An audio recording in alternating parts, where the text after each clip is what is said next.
Alright, today I'm going to do a quick review on the Canon Extender 1.4 version 3 that I own. I pair this typically with my Canon 7D Mark II and my 100-400L Glass Mark II. This is a great wildlife combination.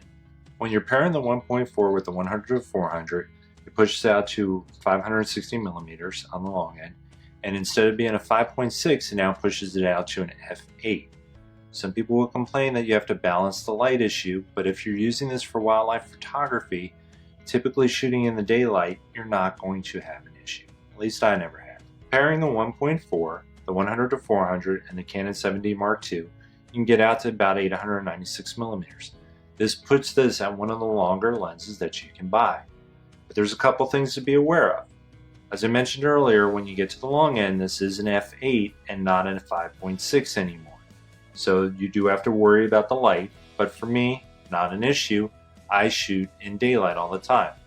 The second thing you need to be aware of is that it does adjust the autofocus. You can only use the single point autofocus with this lens and this camera combination. Again, not a big deal because most wildlife is not a tracking wildlife issue. The only time that this comes into effect is when you're trying to track birds and you have that small focal point. But I've caught a number of great shots with this lens even tracking birds. Does the extender work with the Canon EOS RP or EOS R or the RA? Yes, if you use the EF to RF adapter.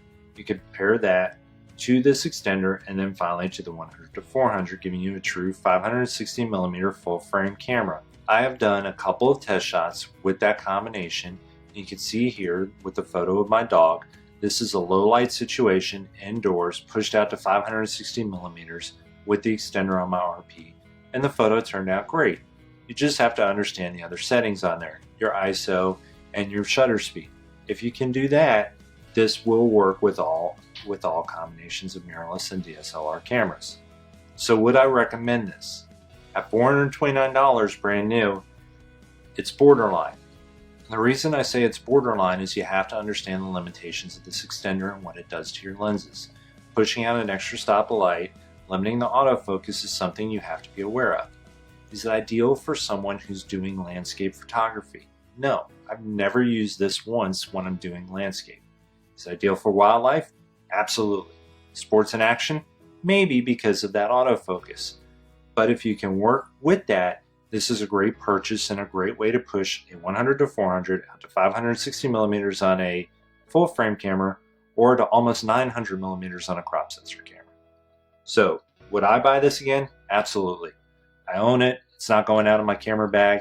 It's something I'm going to keep for a long, long time. Alright, as always, I ask if you find this review helpful to please let me and Amazon know down below.